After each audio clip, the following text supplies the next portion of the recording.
రాకాలోకంకి స్వాగతం. జై హింద్ మిత్రులారా. వెలుతురు రాగానే చీకటి పారిపోతుంది. చీకటి చుట్టూ ఆవరించుకున్నటువంటి క్రిమి కీటకాలు, రకరకాల జంతువులు ఇవన్నీ కూడాను కలుగుల్లోకి వెళ్ళిపోతాయి. సూర్యుడు రాగానే కమలం వికసిస్తుంది, మిగతా పూలన్నీ వికసిస్తాయి. ప్రకృతి అంతా పచ్చగా ఉంటుంది. పశ్చిమ బెంగాల్లో మే 4వ తారీఖున భావ ప్రకటన స్వేచ్ఛకి, స్వతంత్ర అభివ్యక్తికి సూర్యోదయమైంది. మే 4వ తారీఖున కేవలము గుప్పెడు మతోన్మాదుల ఓట్ల ఆధారంగా మాత్రమే రాజ్యం చేయొచ్చు అనేటటువంటి 40 సంవత్సరాల దుష్ట పరిపాలన పోయింది. బీజేపీ పరిపాలన వచ్చింది. బీజేపీ పరిపాలన వచ్చిన తరువాత తస్లీమా నస్రీన్ వస్తుంది. తస్లీమా నస్రీన్కి సంబంధించినటువంటి కార్యక్రమాన్ని ఏర్పాటు చేయడానికి పశ్చిమ బెంగాల్లో 3 సంస్థలు ముందుకొచ్చాయి. రవీంద్ర సదన్ కల్చరల్ సెంటర్ అని కోల్కతాలో ఉంది. అందులోపల సెక్యులర్ మిషన్ అనే సంస్థ, పశ్చిమ బెంగాల్ జొన్నో అంటే పశ్చిమ బెంగాల్ కోసము అనేటటువంటి 2వ సంస్థ, 3వది హ్యూమన్ రైట్స్ బియాండ్ ఫ్రాంటియర్స్ అనేటటువంటి 3 సంస్థలు కలిపి తస్లీమా నస్రీన్ని పిలుస్తున్నాయి. ఇంతకీ ఎవరి తస్లీమా నస్రీన్? ఇప్పటి తరానికి తస్లీమా నస్రీన్ గురించి బహుశా తెలియకపోవచ్చు. ఎందుకంటే ఆమె అత్యధిక కాలం అజ్ఞాతంలోనే ఉంటుంది. ఆమె బయటకి రావడం లేదు. ఆమె గురించినటువంటి వార్తలు ఉండవు. తస్లీమా నస్రీన్ ఒక డాక్టర్, బాగా చదువుకున్నటువంటి డాక్టర్, బంగ్లాదేశ్కి చెందినటువంటి ఒక ముస్లిం డాక్టర్. అయితే ఈమె కమ్యూనిస్టు పార్టీ మెంబర్. మన దేశంలో ఉన్న కమ్యూనిస్టులు, భారతదేశపు కమ్యూనిస్టులు తస్లీమా పేరెత్తడానికి వణికిపోతారు.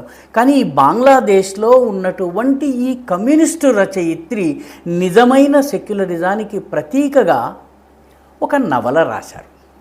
ఆ నవల పేరు లజ్జా. లజ్జా అంటే సిగ్గు, సిగ్గుతో తలదించుకోవాల్సిన పరిస్థితి అని చెప్పేటటువంటి ఒక నవల. ఆ నవలను నేను బెంగాలీ మూలంలో చదివాను. తెలుగు అనువాదాలు దయచేసి చదవకండి. ముఖ్యంగా మన కుహనా సెక్యులర్ పత్రికల్లో వచ్చినటువంటి అనువాదాలని, వామపక్ష సంస్థలు వెలువరించేటటువంటి లజ్జా అనువాదాలని దయచేసి చదవకండి. ఏ బుక్ ఫేర్లోనో వెళ్ళి లజ్జా తస్లీమా నస్రీన్ అని కనిపిస్తే కొనుక్కునేరు. మీరు విషాన్ని తాగడానికి సిద్ధమైనట్టు లెక్క. ఎందుకంటే వాస్తవంగా తస్లీమా నస్రీన్ రాసినటువంటి నవల 100 పేజీలు దాటదు.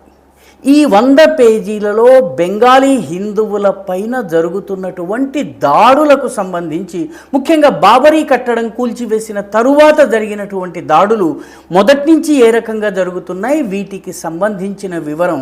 దీనిలో హీరో చెల్లెలు దిక్కులేని పరిస్థితిలో ముస్లింగా ఎలా మారిపోయింది, ఇవన్నీ కూడాను చాలా గ్రాఫిక్గా, చాలా వివరంగా, సోదాహరణంగా, సాధికారికంగా ఆమె రాశారు. తస్లీమా నస్రీన్ రాసినటువంటి లజ్జా అప్పట్లో అస్సాంలో, బెంగాల్లో దీన్ని జెరాక్స్ కాపీస్ చేసి అమ్మేవాళ్ళు. ఎందుకంటే వామపక్ష ప్రభుత్వము దాన్ని వద్దంది. అదేవిధంగా బెంగాల్లో కూడాను, బంగ్లాదేశ్లో కూడాను దాన్ని నిషేధించారు. కానీ దీన్ని జెరాక్స్ కాపీల్ని నేను స్వయంగా చదివాను. ఈ అసలైనటువంటి లజ్జాలో హిందువుల పట్ల జరిగిన అత్యాచారాల్ని ఆమె లిపిబద్ధం చేశారు. చేసిన తరువాత దీన్ని పుస్తకంగా వేశారు. పుస్తకము హాట్ సెల్లర్ అయింది. దీంతో కమ్యూనిస్టులకి బాధ కలిగింది. ముఖ్యంగా పశ్చిమ బెంగాల్లోని కమ్యూనిస్టులకి బాధ కలిగింది. నువ్వు రాసినటువంటి పుస్తకం అది బీజేపీకి, ఆర్ఎస్ఎస్కి ఆయుధమవుతోంది.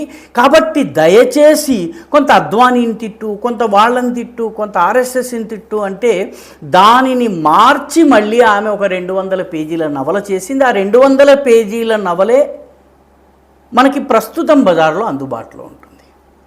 అంటే కేవలము భారత కమ్యూనిస్టుల ఒత్తిడికి లొంగి ఆమె రాసింది. అప్పటి నుంచి తస్లీమా నస్రీన్ని టార్గెట్ చేశాయి బంగ్లాదేశ్లోని మతోన్మాద సంస్థలు. ఆ తరువాత ఆమె ఇస్లాంలో ముస్లిం యువతుల పరిస్థితి గురించి నష్టమేయర్ నష్టగద్దో అనేటటువంటి పుస్తకాన్ని రాశారు. అంటే చెడిపోయిన పిల్ల యొక్క చెడిపోయిన పాటలు, దాని అర్థము నష్టమేయర్ నష్టగద్దో. ఆ పుస్తకం తరువాత మరింతగా రగిలిపోయారు. ఎందుకంటే ఆ కవితలన్నింటిలో కూడాను ఆమె బంగ్లాదేశీ ముస్లిం యువతుల బాధల్ని వివరించారు. ఆ తర్వాత కొన్ని వ్యాసాలు రాశారు పత్రికల్లో. ఆ వ్యాసాల్లో ఏ రకంగా మతపరంగా మహిళలు వివక్షకి గురయ్యారో సోదాహరణంగా గ్రంథంలో ఉన్నటువంటి వివరాలతోటే ఆమె రాశారు. దాంతో ఆమెను దేశ బహిష్కారం విధించారు. ఆమె అక్కడి నుంచి పారిపోయి ఆమెని చంపేందుకు ప్రయత్నిస్తే భారతదేశానికి వచ్చింది. భారతదేశంలో బెంగాలీ కాబట్టి ఆమె కోల్కతాని ప్రిఫర్ చేసింది. కోల్కతాలో ఆమెని కమ్యూనిస్టులు ఉండనివ్వలేదు.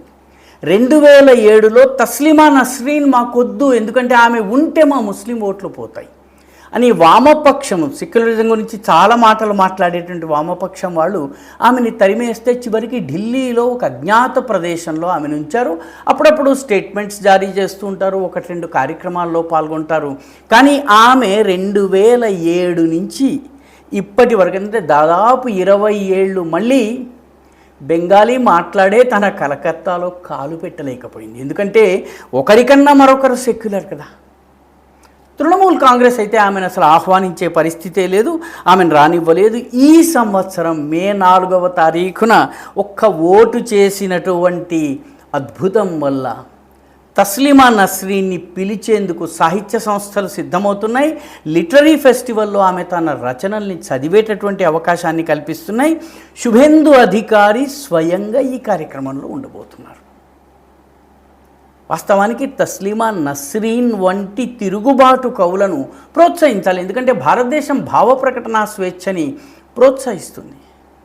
ఆమె విషయంలో అభ్యంతరాలు, మతపరమైనటువంటి అభ్యంతరాలని పట్టించుకోవడానికి వీల్లేదు.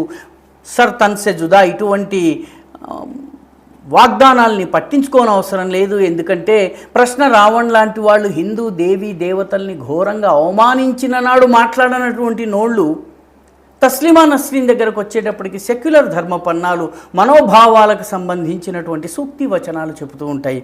ఆమె ఇప్పుడు రాబోతోంది, బెంగాల్లో మాట్లాడబోతోంది, బెంగాల్లో కార్యక్రమంలో పాల్గొనబోతోంది. బెంగాల్ యొక్క గాలిని, ఎందుకంటే బెంగాల్ యొక్క గాలిని పీల్చుకోవడం అంటే అటువైపు ఉన్నటువంటి తన మాతృభూమి బంగ్లాదేశ్ గాలిని కూడా పీల్చుకోవడం.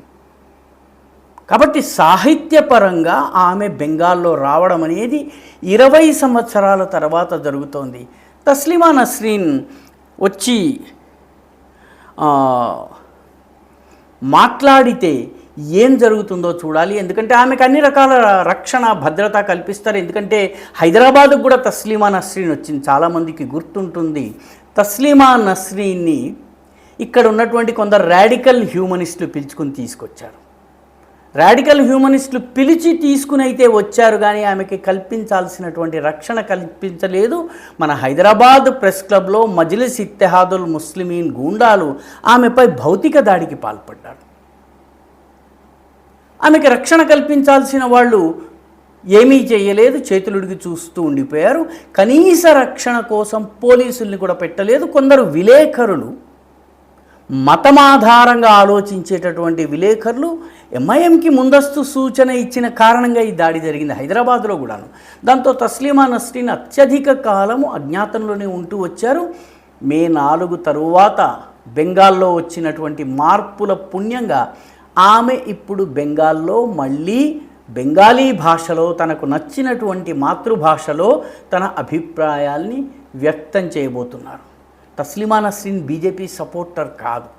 ఆమె అనేక విషయాల్లో బీజేపీని విమర్శిస్తుంది. బీజేపీని చాలా గట్టిగా విమర్శించింది ఆమె, ఎందుకంటే ఆమె కమ్యూనిస్టు పార్టీ సభ్యురాలు. కానీ వాక్ స్వాతంత్రంలో భాగంగా ఆమెకు బీజేపీని కూడా విమర్శించే హక్కు ఉంది. అదేవిధంగా ఆమె చెప్పదలుచుకున్న విషయాన్ని ధైర్యంగా చెప్పేటటువంటి వాతావరణం కల్పించాలి. పశ్చిమ బెంగాల్ ప్రభుత్వం చేస్తున్నది అది. ఈ వీడియో మీకు నచ్చినట్టయితే లైక్ చేయండి, షేర్ చేయండి, ఈ ఛానల్కి సబ్స్క్రైబ్ చేయండి.